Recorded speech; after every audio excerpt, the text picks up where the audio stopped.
Bonjour. C'est parti pour la petite vidéo tranquille du dimanche, avant le gros live Twitch qui débutera aujourd'hui à 13 h. Si vous ne savez pas quoi faire de 13 h à 23 h, après le visionnage de cette vidéo, je vous invite à nous rejoindre via le lien dans la description de cette vidéo.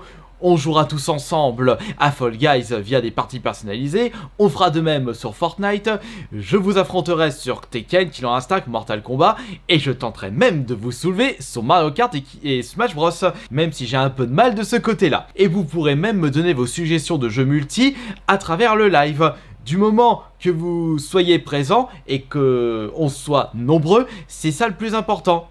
Et n'oublions pas la fameuse expression, plus il y a de fous, plus on rit. Mais en attendant ce live, je souhaite que l'on revienne sur les commentaires d'une précédente vidéo.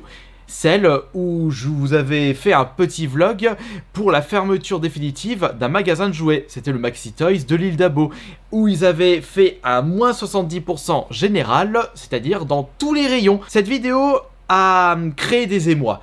Il y a des personnes qui n'ont pas été d'accord sur mes comportements et ont apporté leurs différents commentaires. Je souhaite justement apporter mes réponses et mes arguments à ces différents commentaires, et surtout je vais tenter de ne pas être hautain, parce que dans ce genre de vidéo j'ai tendance à être hautain et ça peut encore plus énerver certaines personnes. Mais bon, t'étais trop concentré pour sortir cette connerie. Attention, attention, n'utilisez pas la carte piège. Si une personne décide d'apporter ses arguments, vous pouvez pas lui dire automatiquement qu'elle est hautaine. Ce serait beaucoup trop facile.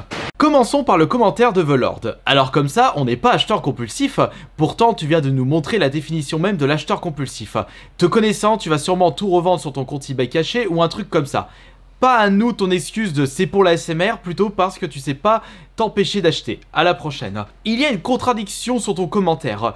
Tu ne peux pas dire qu'une personne qui achète dans le but de revendre est automatiquement un acheteur compulsif. C'est comme si je disais que tous les magasins de France sont des acheteurs compulsifs parce qu'ils achètent dans le but de les revendre. L'achat-revente n'est pas de l'achat compulsif. Un acheteur compulsif est une personne qui ne peut pas s'empêcher d'acheter et qui va acheter des choses à la limite de l'inutile. Lorsque j'achète un produit dans le but de faire une vidéo ASMR, automatiquement ce n'est pas de l'achat compulsif parce que j'achète le produit pour relaxer des personnes, pour faire des séances de relaxation. Et on peut dire pareil si j'avais eu comme objectif d'acheter des produits dans le but de les revendre. Déjà, je n'ai pas de compte eBay caché et il est préférable pour moi de ne pas m'amuser avec ça parce que si je me fais gauler, bah je l'aurais dans le baba. Mais si j'achetais dans le but de revendre, bah je ne serais pas un achat compulsif parce que mon but d'acheter tous ces produits-là, c'est pour me faire de l'argent. Et puis en plus, la personne qui est un acheteur compulsif est une personne qui ne peut pas s'empêcher d'acheter des produits. Quand tu te retrouves dans un magasin à moins 70% et que tu as limite un budget illimité, moi de mon côté, si j'avais envie de balancer 3000 € dans cette fermeture définitive, je les aurais balancés. Sauf que je n'ai dépensé que, entre guillemets, 250 €. Par rapport au budget que je m'étais fixé, c'est vraiment rien du tout. Et parce que justement j'essayais de savoir quels sont les produits les plus intéressants, ne pas acheter n'importe quoi. Et je peux te garantir que quand tu vois certains produits, bah tu peux avoir c'est l'appât facile, on va dire. Or, ce n'était pas du tout mon cas. En bref, une personne qui réfléchit avant d'acheter n'est pas un acheteur compulsif. J'espère que mes différents arguments auraient été compréhensibles. Commentaire de Kirby Morpion. Non mais tu joues au businessman, t'es rien du tout, arrête de te la jouer au monsieur je sais si je sais ça chômeur. Je n'ai pas le côté businessman de Elon Musk ou de Jeff Bezos, mais au moins, le peu que j'ai dans ce domaine m'a permis de vivre de ma passion.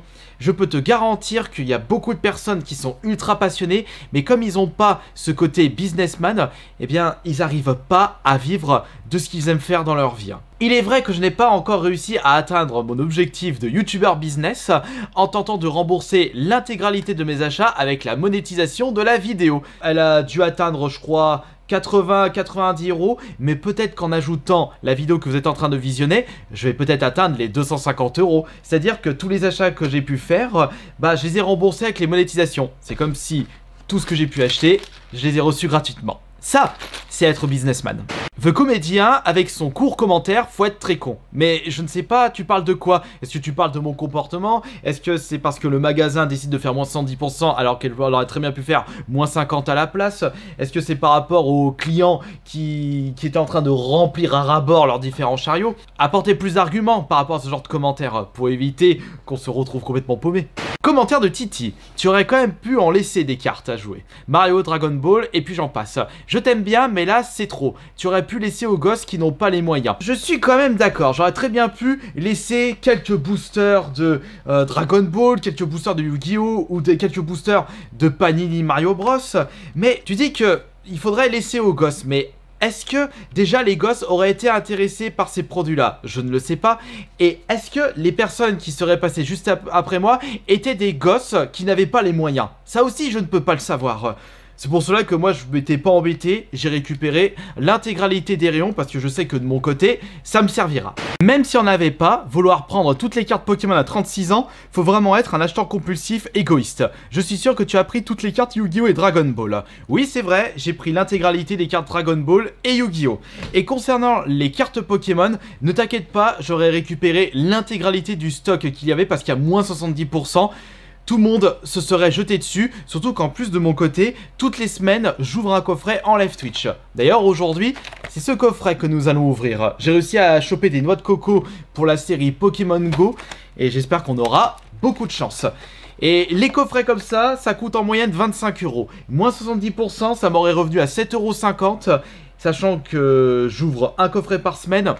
Je les aurais vite rentabilisés. Et puis je ne vois pas en quoi ça dérange que j'achète des cartes Pokémon à 36 ans. Sachant que j'avais découvert cette série quand j'étais petit. J'avais quel âge déjà? Je crois que j'avais 11 ou 12 ans. J'étais en 5ème à la sortie de Pokémon Rouge. Et si on regarde en détail, les plus gros fans de Pokémon sont les gens de ma génération. Les personnes qui avaient découvert quand on était gosse. On va dire que Pokémon c'est intergénérationnel. Commentaire de ZQPP. Putain, cette bestiole est pathétique, quelle vie triste. Je pense que tu dois parler de moi, mais t'inquiète pas, ma vie n'est pas du tout triste. Peut-être que ma façon de vivre ne te plaît pas du tout, mais c'est assez subjectif, ce genre de commentaire.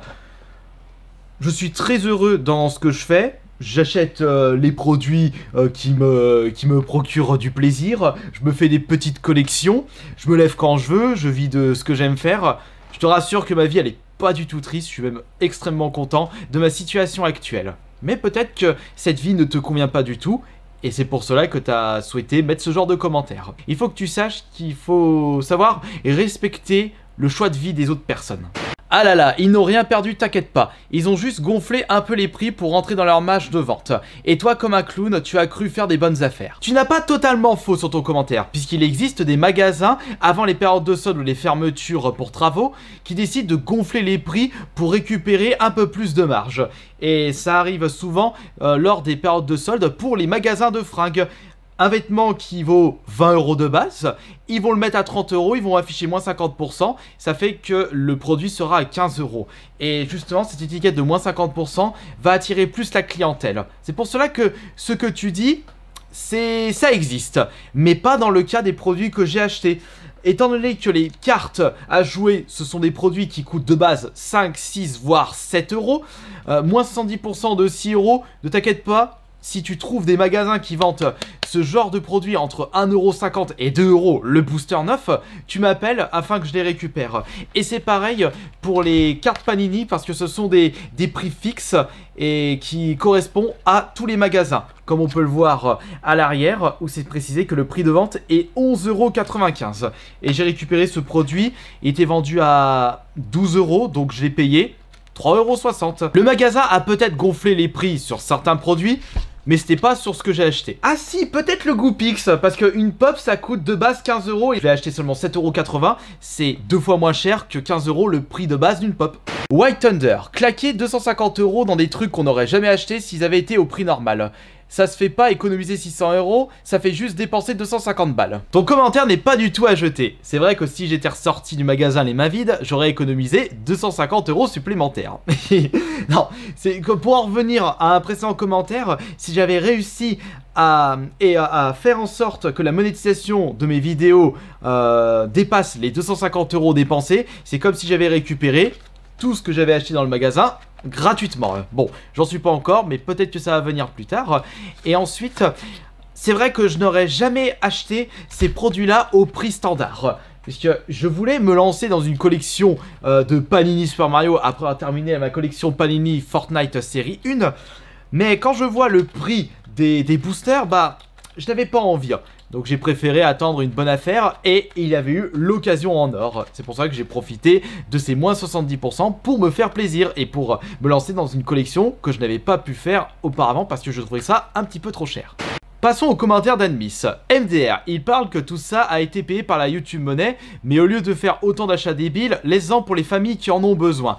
Je te rassure, si tu as bien vu les images du vlog, il y avait énormément de rayons où les familles pouvaient se faire plaisir. D'ailleurs, il y avait quelque chose que j'avais oublié de préciser, c'est que les personnes qui étaient là pour profiter des bonnes affaires, ils se jetaient non pas sur les cartes, mais plutôt dans les rayons Lego. Et ne vous inquiétez pas que là, ça a fait plaisir à beaucoup de familles. Si vraiment j'étais dans le cas où je voulais vraiment ne pas laisser aux familles, j'aurais tout récupéré. J'aurais acheté l'intégralité du magasin. Mais j'avais zéro intérêt à faire ça. Et Anmis, me dis pas que dans ta famille, dans tes amis, il n'y a pas des personnes qui aimeraient que tu leur fasses plaisir avec des achats à moins 70%. Je peux te garantir que dans ton entourage, sauf si tu vis seul et que tu n'as pas d'amis, que tu n'as pas de famille, que tu t'appelles Rémi et que tu as un petit zizi, tu as forcément des personnes qui sont très fans des produits Harry Potter et tu peux très bien acheter des produits à moins 70% et leur offrir pour les prochains Noël et les prochains anniversaires.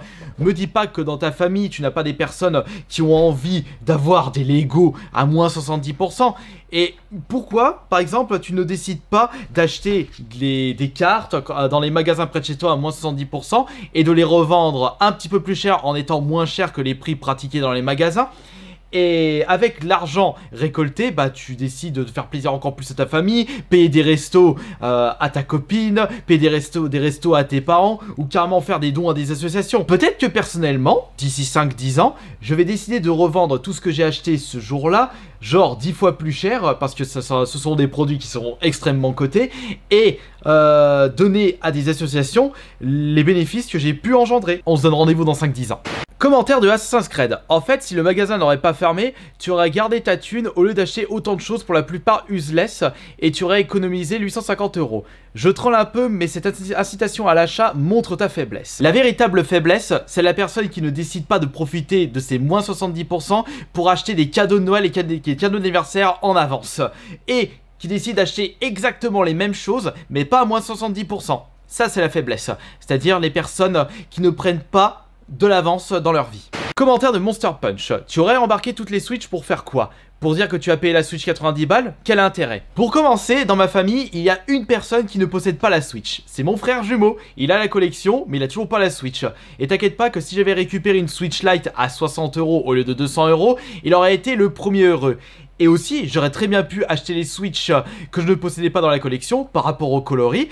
Et j'aurais très bien pu également acheter les Switch pour vous en faire profiter, pour organiser des concours avec des Switch à gagner. C'est pour cela, avant de critiquer, essaye juste de te mettre à la place de personnes qui ont envie de faire plaisir à sa communauté, à sa famille et à ses amis. Et enfin, dernier commentaire qui est une réponse de Stick à Gérard Derive. J'ai un énorme doute sur le fait qu'il puisse vendre quoi que ce soit au prix fort dans ce qu'il a acheté. Si les produits étaient encore sur les étagères et non sur les palettes, c'est qu'il y a une raison. Il est vrai qu'il existe des produits où vous ne pourrez jamais les revendre au prix fort. Dans le domaine du jeu vidéo, on prend par exemple les jeux de sport, mis à part quelques très rares exceptions. Vous prenez les FIFA, vous aurez beaucoup de mal à les revendre au prix fort plus tard. Et c'est de même pour les magasins de vêtements, sauf quelques rares cas avec certaines marques et certains produits à tirage limité. Mais si on regarde ce que j'ai pu acheter, ne t'inquiète pas, ça, d'ici 5-10 ans, si j'ai envie justement de les revendre, je pourrais les revendre 3 à 4, voire 10 fois plus cher que le prix fort, c'est-à-dire entre 5 et 6 €. Je vais d'ailleurs te donner un exemple. J'avais récupéré lors des soldes 2018 des boosters de cartes Dragon Ball de The Tournament of Power, des cartes qui étaient vendues à 5 € prix standard, je les avais récupérées à moins 70%, c'est-à-dire 1,50 €. Et aujourd'hui, sur eBay, j'ai justement fait une petite recherche, ce genre de produit se revend entre 20 et 30 €. Et ça peut être pareil pour les Yu-Gi-Oh! Ainsi que pour les Panini, et ça peut être également le cas pour les Lego Super Mario. Quand on s'y connaît un petit peu sur certains domaines, on peut déjà prévoir quels seront les produits qui se vendront plus cher que leur prix fort au moment où on les achète. Et ma main a coupé que ça vaudra entre 20 et 40 euros. Ça peut peut-être même valoir 100 euros le booster, qui sait. Et là, j'aurais fait une énorme affaire, et avec l'argent récolté, bah, je pourrais faire plaisir à ma famille, à mes amis, ou pourquoi pas, faire des dons à des associations dans le besoin. J'espère que cette nouvelle vidéo vous aura diverti, et j'espère que mes arguments auront été compréhensibles, et j'espère surtout que je n'ai pas été hautain à travers mes réponses. Je vous rappelle que ce n'est pas parce que la personne avec qui vous débattez n'est pas d'accord sur ce que vous dites, et qu'il apporte des arguments qui ne vont pas dans votre sens, qu'elle est automatiquement hautaine. N'utilisez pas ce genre de carte piège. Allez, on se dit à tout à l'heure pour le live Twitch, lien dans la description de cette vidéo.